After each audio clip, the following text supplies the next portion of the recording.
Hey YouTube, Silence Death here with Airsoft Team OSMD, and today I want to do a video on a gun that I haven't really done anything to in probably 2+ years. It is my A&k SVD bolt action, spring powered. I got this gun probably between 3 and 4 years ago, and I used it a little bit off and on. It's great because I may do a video on it later, but the main update is the reason why I got the SVD is because it's one of the only bolt action rifles that uses AEG springs, barrels, and buckings. So it's very RHOP friendly. Now, I got this gun before I knew about RHOPs and all that stuff, but for the past couple years it's just been sitting in parts in my parts bin, and I decided, well, I'm going to see how good I can get this thing to shoot. So, as you can see, doesn't look like the normal SVD. It's doesn't have the front sight anymore. I chopped that off short because the SVD is really long, and I in the place of it put 14mm counterclockwise threads that I welded on. I don't know how well it's going to hold up, but I mean, it is a Russian gun, so it's got that feel to it now, based on all the DIY stuff I've done to it, just rednecking it. Basically, I got my my rangefinder up and running again. It's in the back there. I had a problem with the 9-volt battery harness, so I know it's been a long time since I used my rangefinder, but now I will start using it a lot more. And I've rigged it to run off an airsoft battery, which is amazing. I may do the same thing for my X-Cortec Chrono too. So right now, it doesn't have the best air seal. It's still running it's running an M150 spring, so it should be getting around 500 FPS, but it's not, because this gun's so old that the nozzle actually has weld marks on it and all kinds of stuff from when it got scratched up, and I tried using fingernail polish and all kinds of stuff, but that's another video for another day, all the stuff I did to this gun. I'm not going to talk about it today. But basically, I'm using my M16 barrel, which is a Madbull 363. Yeah, I know, 363 out of a sniper rifle, who knew? But the barrel actually only goes halfway up into the gas block, right past the handguard, so it's actually rather short. And it's been R-hopped with the soft McMaster car rubber, if you know what that is. It's basically softer than Hunter Seeker 5's version of the R-hop, which I guess he is the only one that can trademark the R-hop name, but regardless, if you have no idea what I'm saying, it's probably for the best. But anyway, so I'm going to chrono it and shoot it. It should be shooting around 400 with 2s. I'm using .28s, G&Gs. Out of a sniper rifle, I should be using heavier, which I may. But the main point of this video is addressing what will be happening to this gun. Right now it's a spring sniper rifle, basically stock, except for the spring, and some rethreading I had to do to various parts to hold it together. But I will be HPAing this gun, and I already have purchased the Mancraft SDIK, which is a sniper drop-in kit. A man out of Poland who started the company called Mancraft does, I guess, CNC aluminum HPA engines. It's not a semi-automatic, it's bolt action only, and he's made it for various different models of bolt action rifles, from L96 to VSR10 and the SVD. He actually started with the SVD. So what I'm going to do is, it's rather simple. Your hop-up and stuff is not affected in any way. All you do is, I'll actually field strip it quick. Get behind the camera. To field strip this gun, it's incredibly simple. Check the mag, 2 rounds are going to fall out. Hit the lever on the left side all the way 90 degrees, and your dust cover comes up. It's a little bit tight because I still have a scope mount attached, and there you can see the spring, the return spring, the piston, and the cylinder. There's 2 hex bolts right there that come right out. Then you push the recoil block forward and up and back, and all these components come out, including the piston. So all you have to do is then take out one set screw, which is right there, and your entire cylinder comes back, and the spring and everything all comes out. And then you put the HP engine in. It runs off regulated CO2, similar to some of the L96 HPA guns that people have run in the past.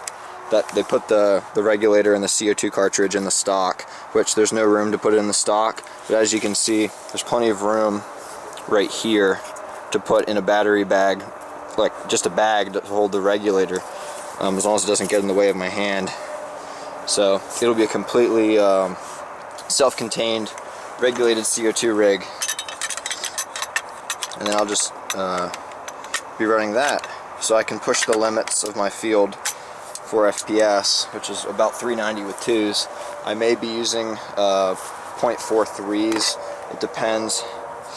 I should be getting, these mags hold 60, which is amazing for a mid-cap sniper mag. But yeah, so that's what will be happening in the near future. And I probably will be recording if I can, but it doesn't look like I have room to run my camera, because I got a super low pro scope that sits so low. Those rings are so low, it's incredible actually. It almost looks like a PSO1 in the way that the height is correct.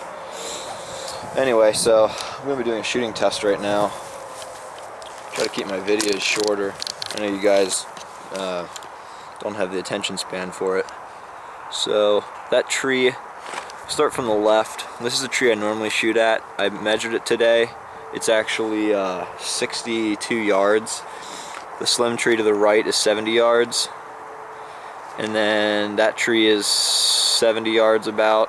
That tree is 80 yards. And that's where I'll be shooting today. But just because I got my rangefinder up and running again, I'm going to try and do the impossible here. Let me zoom out a little bit more, line this up. So difficult to do, but 80 yards, 80 yards. That's the tree that's centered right there. So I'm going to be shooting at that.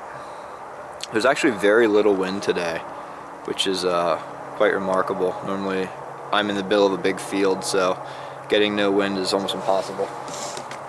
80 yards out is actually very far. Oh, I wanted to chrono this yet before I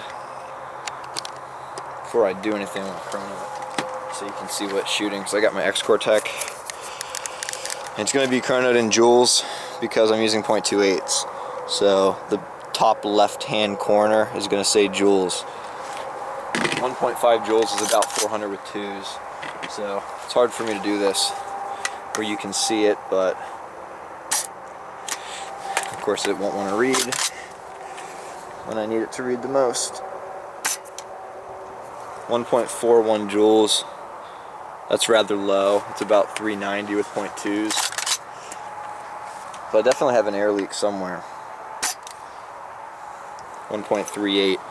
So I'm at about 385, 390 with 0.2s, which the spring is rather strong for that.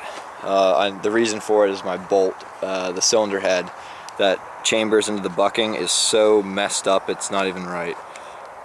So with this new HPA engine that I'll be getting, it will replace that, and I'll be getting a good air seal finally. So 80 yards out using 0.28s, and I'm sitting. So let's see what we can do. There, I got it. 2 o'clock cant is a little bit too much.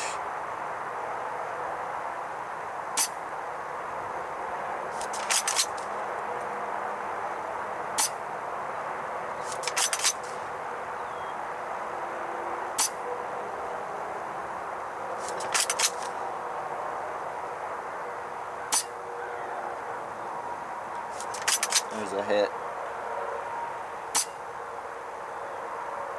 Same spot.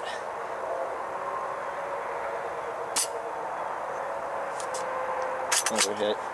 So I definitely get the range, even at lower FPS. I'm still getting them out there. Another hit.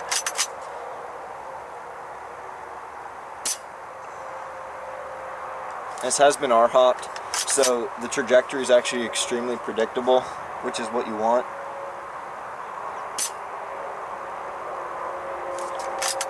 The key is to get the FPS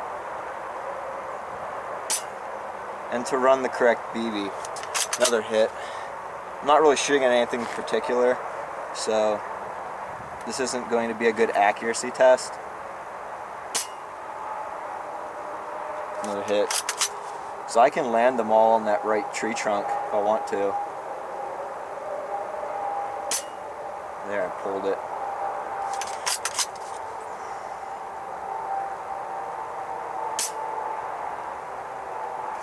And that one broke just to the right. Doesn't look like there's much wind out there from here, but that can be deceiving. There, I got the center of the tree.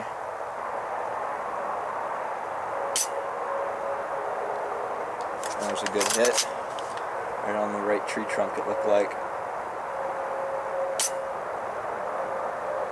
Just missed it.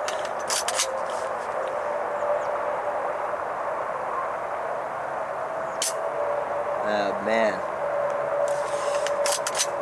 I really do need to switch to heavier rounds.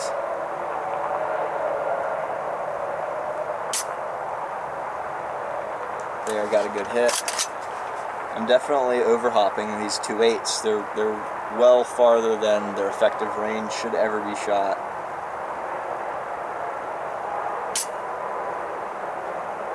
There's a good hit again.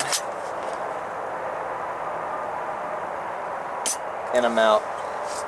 Funny thing about the SVD is when you're out, you can actually rack the bolt, flip the gun upside down, let the bolt slam forward, and you get 2 more shots. It's a little trick I learned. 1 more shot. Flip the gun upside down, let the bolt slam home, and this is my last shot. That one's a hit.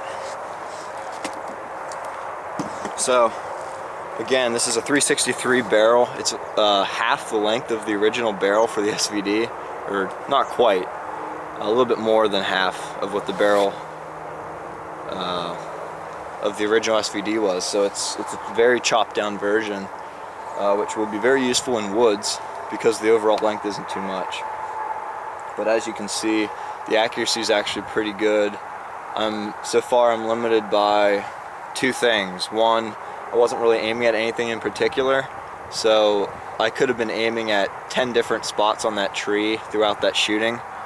Hard to say. There is a little bit of wind, but it's so little that it really doesn't affect much, which is rare, which is why I wanted to shoot this video today, so you guys can see where I'm starting at, and hopefully when it's HPA'd, I'll be running heavier BBs, and you'll see where it gets to shooting at the same tree. So hopefully you've enjoyed this video, and this is Silent Death from Airsoft Team OSMD, and I'll see you guys in the next video.